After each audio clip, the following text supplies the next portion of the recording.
Hello everybody, welcome back for another video.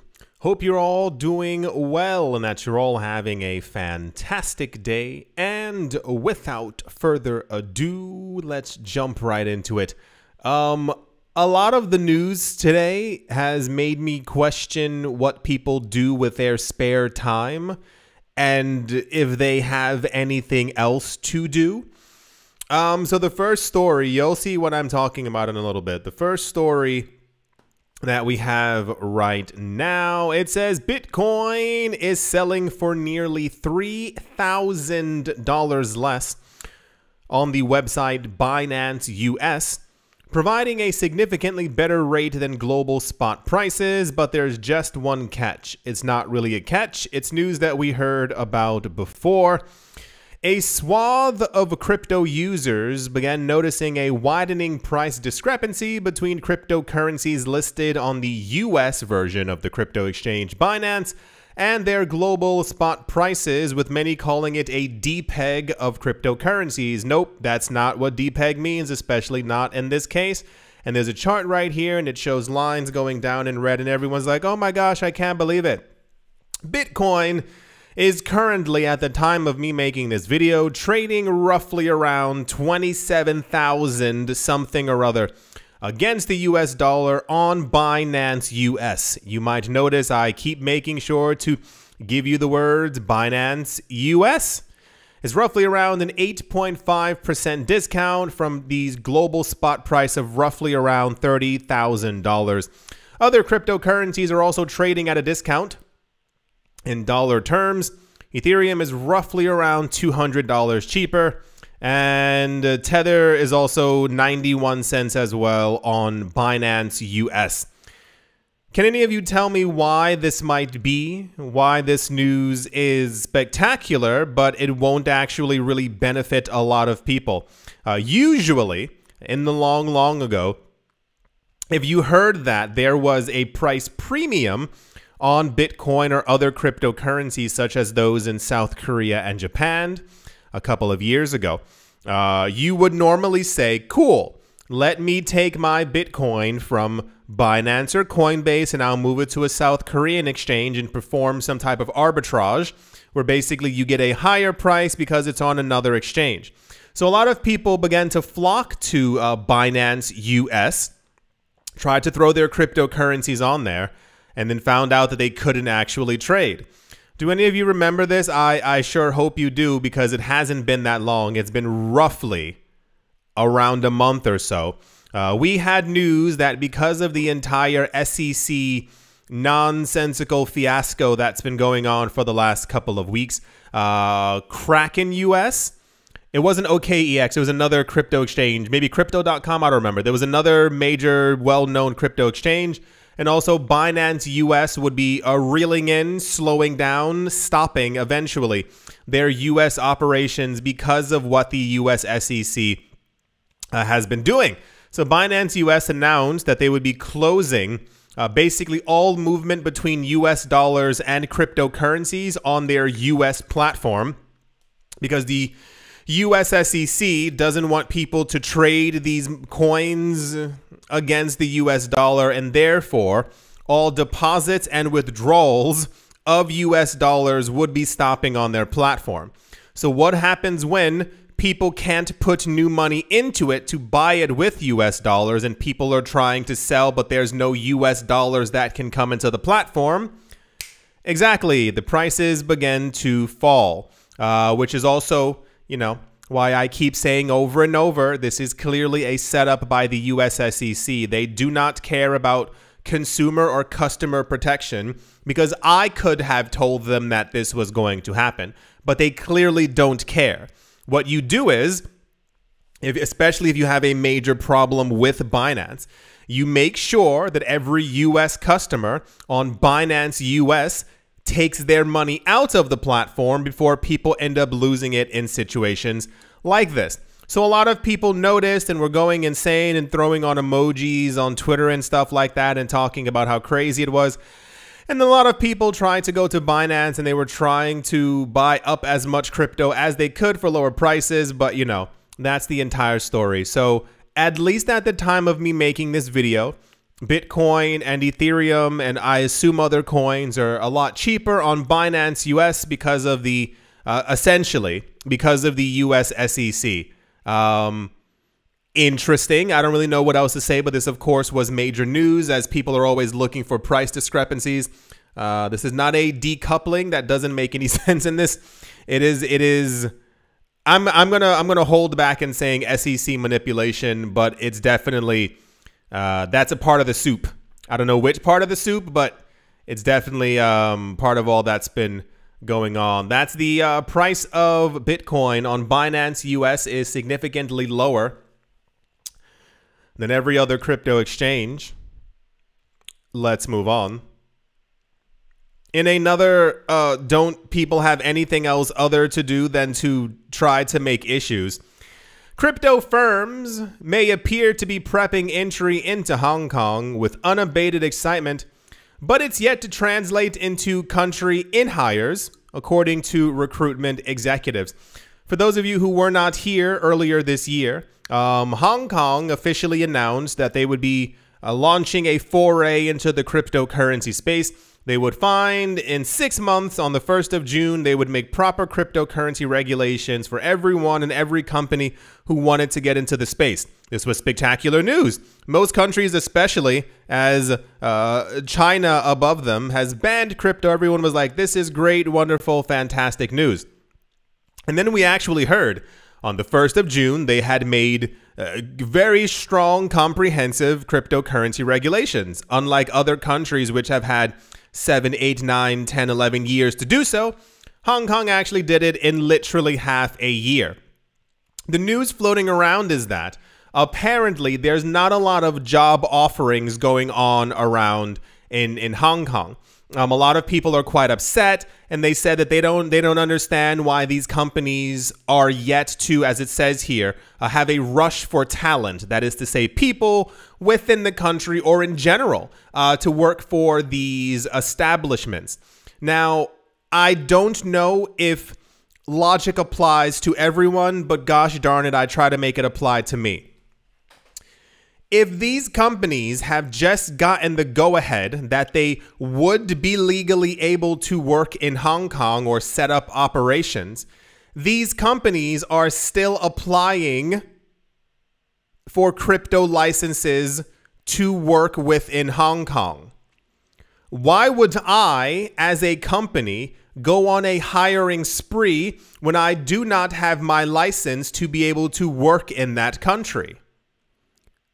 Yeah, see, why would I, my company, who's currently on a waiting list with many other companies to work in Hong Kong's borders, why would I look for 35 people to work in an office downtown when I don't even know if I'm getting the license to even have that office?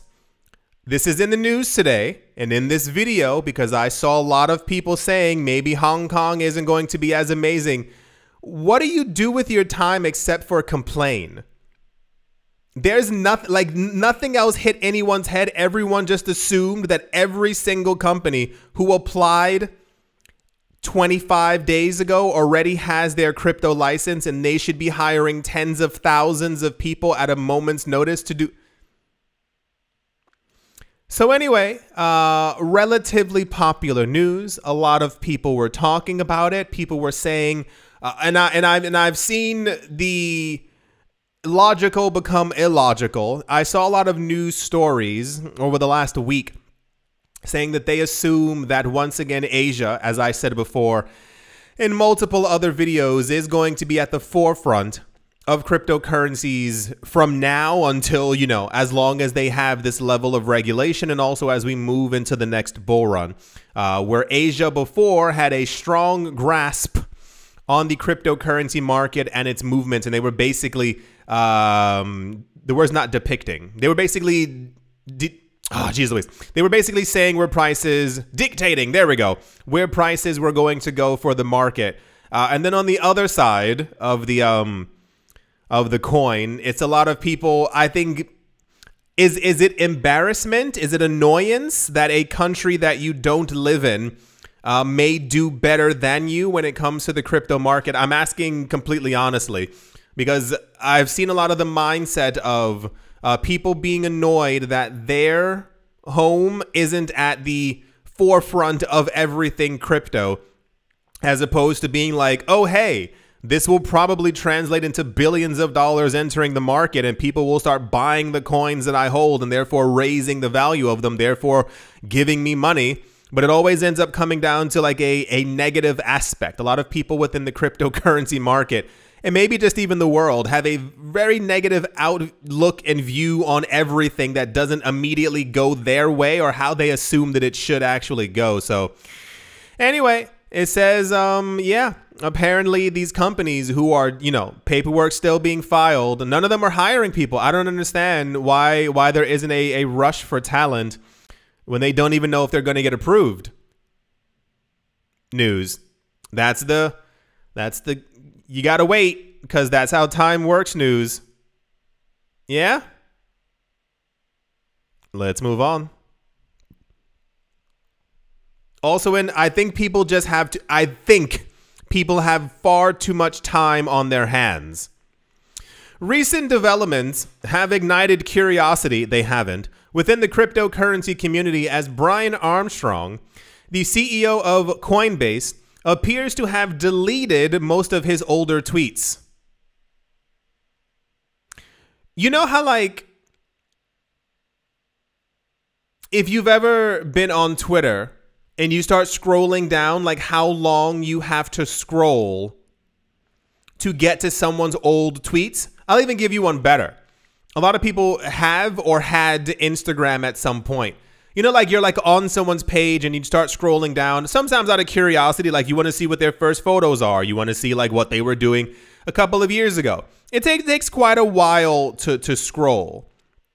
I remember a couple of years ago, there was a thing on the news that's, this has happened multiple times. It said like X celebrity stopped following X celebrity on Instagram. Are there just groups of people who are on the friends list of celebrities to see who they're actively following, and then you refresh it every couple of minutes to see if they're still following these people? You know how diligent, if someone is following 38,000 people, you know how, I'll use the word diligent, you have to be to know that they stopped following one person. Who out there, who one person, who group of people, who was out there scrolling back on the Coinbase CEO's Twitter so far that they figured out he was deleting his old tweets? Why do you care that this man was deleting his older tweets? Do you know him? Were you at some point a friend of his? Why? Why do these weird things happen? It's happened so many times. You've definitely heard it. I listened to a couple of podcasts. I don't want to say they're trashy, but they border on the line of like more entertaining than everything. And sometimes they'll talk about like what celebrities are doing, yada, yada. And one of the people on the podcast recently was like, oh, did you hear blank unfriended blank? And they were like, what? And I was walking down the street and I was like, Why'd you guys switch topics to something that doesn't actually make any sense? Anyway, it says this unexpected move by Armstrong sparked considerable speculation within the industry. Why? Some have linked the action to the ongoing regulatory scrutiny that Coinbase has been facing, raising questions about Armstrong's intentions and the implications of his actions. If people are this obsessed with people's old tweets, I assume there's already like a record of them. So him deleting them probably does nothing. Maybe he wants to clean it up. I know people on Instagram, once a year, they delete all their old photos and they only want the photos of the current year. Some people are quite peculiar. What intentions do you think this man would have by deleting his older tweets that people out there, interesting people, had already saved and have tucked away somewhere? Here's a tweet right here. It says, deleted in all caps, the Brian Armstrong archive. Brian Armstrong has deleted most of his tweets, and the Wayback Machine has deleted their archive of all of them as well. The goal of this thread is to find links via alternative archival services to all his old tweets. So I don't follow Brian Armstrong, but if you know how the algorithm on Twitter works, if you hover over something for too long, you think I'm joking. It's the same way on YouTube. If you hover over an image, an item, the algorithm believes that you're reading it or that you want more information from something like this. So me even not following Brian Armstrong, I assume I'm not following him. I don't think I would be. I see what other people who interact with me on Twitter, I see their interactions with him. The way that people scrutinize everything, him, Changpeng Cao, and what's the other third person, every word that they say, I'm going to assume Brian Armstrong hasn't said anything absolutely crazy. Like intentionally crazy. If we're hearing, this is a popular news story about this man deleting his tweets. If everyone's already scrutinizing everything that he does, I assume we would have heard that over the last 5 years that some of his tweets sounded a little crazy. You understand what I'm saying? If there's people crazy enough to look back years to figure out what he's been deleting, I would assume everyone paying attention daily would have told us, did you hear what he said yesterday? So anyway, I continue to worry about the cryptocurrency space because sometimes the news is just really out there. It's not part of this galaxy, and I just, you know, I worry about the future of logic and news within this space. That's the head of Coinbase, has deleted his tweets, and people found out, and now they're actively trying to figure out what he deleted, as opposed, like, go outside. Like, I know it's hot in like most of the world, and like, you know, just like have like are they called bucket hats? Just have a hat on, have a bottle of water, and like go sit in a park, like listen to the birds and to the breeze, and maybe even read a book. But nope, people found out that he deleted his old tweets. That's the old tweet deleter news. Okay. Yeah. Let's move on. Also in what? There's no way. How could that be happening? Bitcoin's NFTs, known as ordinals because they have to be called something else, are on the verge of surpassing Ethereum within the NFT market. According to data from something called CryptoSlam, why not?